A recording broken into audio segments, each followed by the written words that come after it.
de la movilidad jubilatoria, de la ley de movilidad jubilatoria. Y bueno, vamos a conversar, ya lo estuvimos haciendo a lo largo de la semana con diferentes opiniones.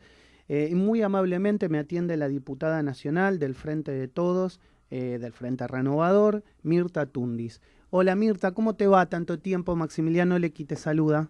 ¿Qué tal, Maximiliano? Muy bien, muy buenos días a todos los oyentes. Bueno, gracias por atenderme. ¿Cómo estás vos en el medio de esta pandemia, después de todo lo que contaste e hiciste público? Lo primero que te quiero preguntar y mandarte mi abrazo enorme, inconmensurable, como lo hice en privado. Muchísimas gracias, Maxi. Gracias a Dios estoy en remisión de la enfermedad. Ahora en diciembre tengo controles, tendré controles de por vida. No tengo más que palabras de agradecimiento a toda la gente que me sostuvo emocionalmente durante todos esos meses, desde marzo hasta septiembre, que fue mi última aplicación de quimio, pero más que nada a todo el equipo de Fundaleu y del equipo del doctor Pavlovsky, que emocionalmente también y afectuosamente me ayudaron a salir, porque cada vez que esa enfermedad necesita de mucho afecto y la calidad humana que han tenido, y insisto, el afecto de todos ustedes en privado que me escribían, me entendían y me apoyaban, me ayudó a salir adelante, así que qué bien, perfectamente bien. Qué gran alegría que me das y seguramente a mucha gente. Gracias. En el marco de eso, también pasó que, bueno, mucha gente obviamente seguramente te conoce de muchos años y te tiene ese afecto, ese cariño, pero bueno, también existen las mezquindades políticas. Se dijeron tantas cosas en redes sociales, ¿lo borrás eso, lo sacás de tu mente, sacás lo negativo y te quedás con lo positivo? Sí, porque ante tantas mentiras que dicen, mentiras como acomodó a su familia con contratos millonarios, y la verdad que mi familia, mis hijos y mi hermano entraron en el 90, 94 y 99, o sea, Claro. nada que ver con la política, y por Exacto. tener yo una trayectoria de empleada dentro del sistema de seguridad social, o sea, empecé en el año 79, en el 94 pasé definitivamente al PAM, hice cambio de opción de organismo. Entonces, la verdad que sí, son empleados comunes y corrientes que se ganan el dinero. Después, si el organismo tiene sueldos buenos, no son los sueldos que manifiestan, y de hecho que de seguir así iniciaré acciones judiciales por difamación, ¿no? Por cuestionar mi honor y demás. Después que mis hijos hayan conseguido parejas, compañeras de trabajo, no está prohibido. Claro, eso es como Casarse algo, con aparte es la vida compañeros. privada, ¿no? Eso. Pero está todo bien que sigan diciendo, si ellos se sienten como una militante del PRO que dice que no va a parar hasta que mis hijos renuncien. Mis hijos no van a renunciar porque o que mi familia renuncie porque son personas que están trabajando, son simple empleados, uno está arriba de una ambulancia, los otros son administrativos, atienden público, reciben felicitaciones a través de medios por el trato que le dan y la solución, así que estoy con mi conciencia totalmente tranquila. Que no defiendo a los jubilados, bueno, Eso es, claro, que vos no defendés a los jubilados, basta con tu trayectoria histórica, o sea, no entiendo, digamos, mucho esa argumentación que vos no defendés a los jubilados, estuviste siempre, está claro que ahora perteneces a un gobierno, podés hacer crítica, pero no podés salir a inmolarte por una situación en la que vos no creés. Si vos creés que este cambio va a ser positivo, ¿por qué te tienen que hacer decir otra cosa?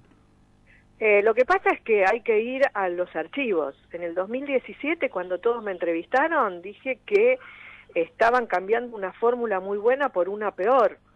Porque la verdad que desinformamos a la gente. Después que el jubilado es el castigado, que al jubilado no le alcanza la plata, que el costo de vida es muy alto, que gastan en medicamentos, que gastaban en servicios, porque nadie habla de las 3, 4, 5 veces que aumentaron los servicios y que mataron a los jubilados. Estaba bien que le aumenten al resto de la sociedad, los que viven en los country, los que tienen sueldos acomodados porque era muy barata la energía, el gas y demás, pero los jubilados, la gente desempleada, que tuvieron que pagar tarifas altísimas, que de 1.300.000 jubilados que recibían medicación gratuita lo bajaron a 900.000, que en realidad los préstamos a través de la tarjeta Argenta le aplicaron intereses de un 38 y 39%, de eso nadie habla, que la fórmula por inflación era la inflación del año anterior, o sea que iban corriendo detrás de la liebre, nunca alcanzaban a la liebre porque era mucho más veloz, o sea la inflación era tan veloz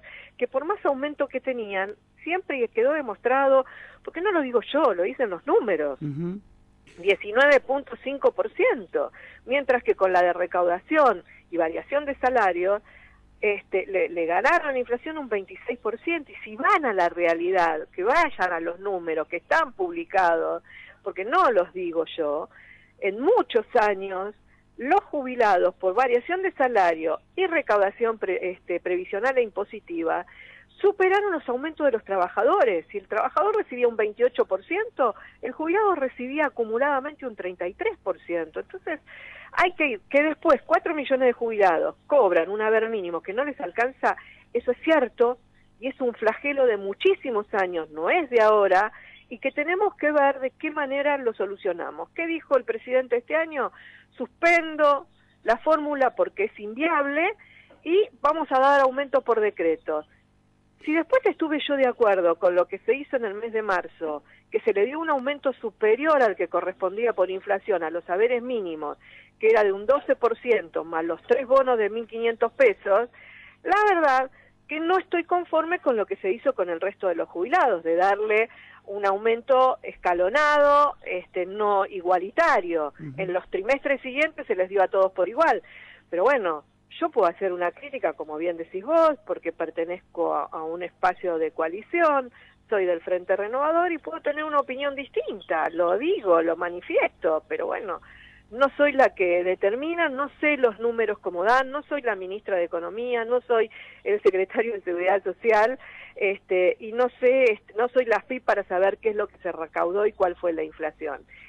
Pero sí hago mis críticas, y lo manifiesto y lo manifesté en el espacio, que cuando se da un aumento tiene que ser igual para todos para no generar inequidades. Está perfecto lo que decís. Te pregunto respecto al porvenir, es decir, a esta nueva fórmula. Escuché a algunos periodistas, yo no soy muy especialista en lo que es el derecho previsional, pero sí te lo pregunto para saber si esto que están diciendo en todos los medios es real o no.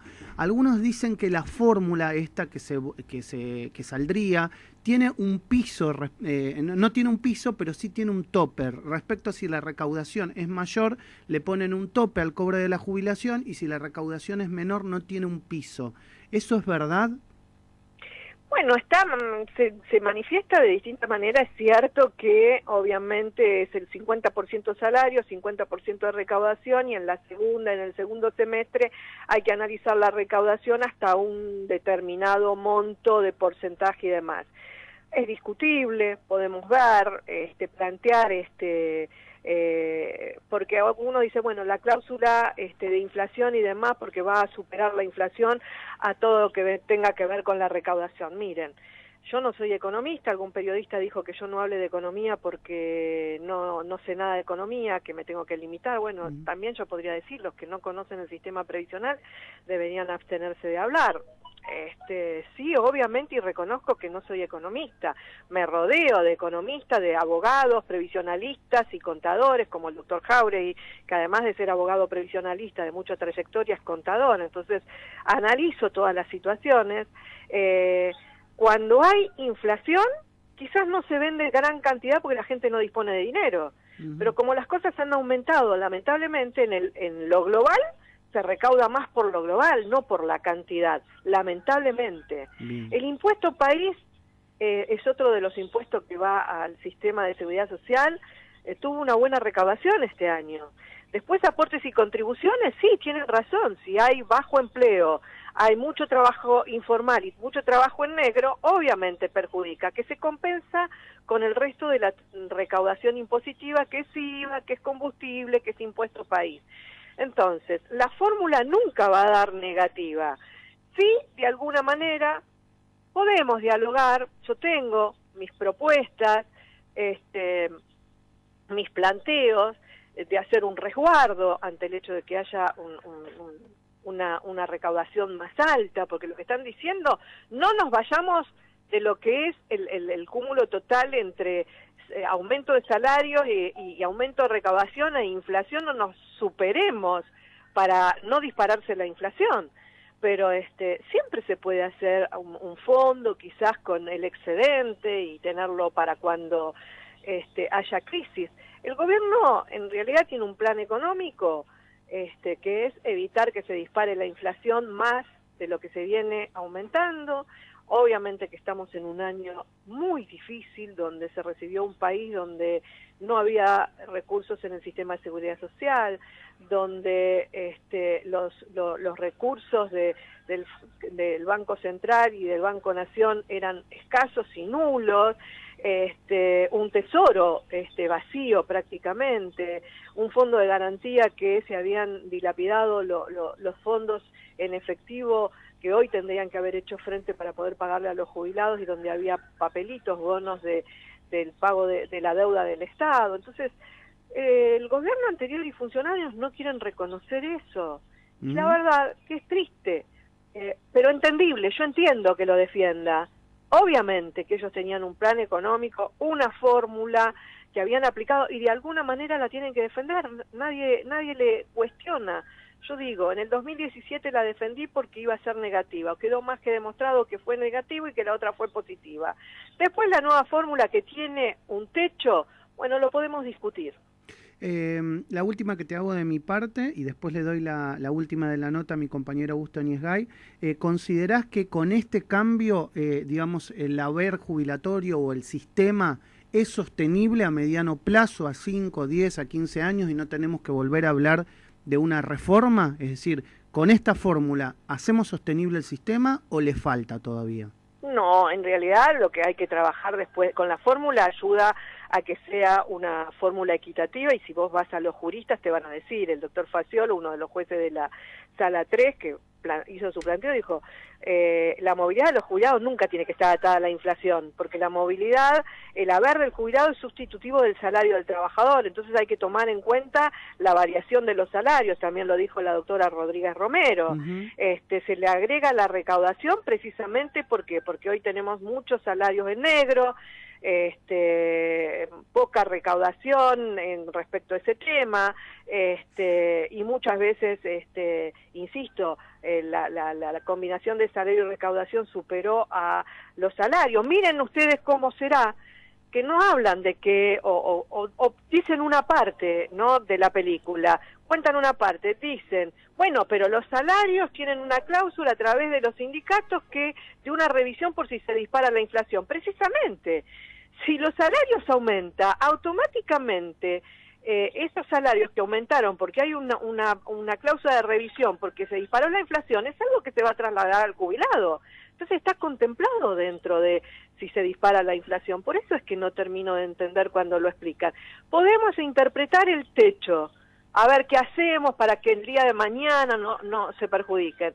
Pero la verdad que para ser sostenible el sistema, el gobierno va a tener que trabajar, que es lo que se está trabajando, en desterrar el trabajo en negro y el trabajo informal. Perfecto. Hoy tenemos 1.3, 1.4 trabajadores en actividad para un pasivo cuando necesitamos entre 4 y 5, pero no claro, ahora. Claro. Ahora, el año pasado, el anterior y así sucesivamente. Y ahí claramente necesitas hacer una reforma, o no sé cómo llamarla, pero para meter gente al sistema, no queda otra, está claro. Totalmente, de hecho que desde Desarrollo Social, el ministro Daniel Arroyo está trabajando sobre los planes sociales para transformarlo, para darle capacitación a los chicos que entran dentro de estos planes, capacitarlos, enseñarles oficio y demás, e incorporarlo a la actividad laboral formal y no depender toda su vida de un plan. Fíjense ustedes que los planes sociales que le critican a este gobierno, que asumió con una pandemia terrible, se enfrentó a una pandemia terrible, habían sido triplicados en el gobierno anterior. Y nadie dijo nada de eso, ningún periodista salió a hablar que triplicaron los planes sociales en lugar de generar empleo genuino. Y nadie salió a decir, yo estoy en contra de los planes sociales, porque no generan, no en contra de que se lo den porque hoy se está muriendo de hambre la gente, sino en contra de que perduren en el tiempo, claro. Para que no se genere empleo genuino, porque entiendo. No le dan derecho a tener una jubilación por si les pasa algo, no le da derecho a tener salud. Entonces, generemos empleo genuino. Claro, se puede reconvertir ese plan en trabajo. Está clarísimo, está clarísimo. En la última, mi compañera Augusto Niesgay te hace, y gracias por tu tiempo, Mirta. No, Maxi, por favor. Augusto. Mirta, buen día, ¿cómo estás? Hola, ¿qué tal? ¿Cómo estás?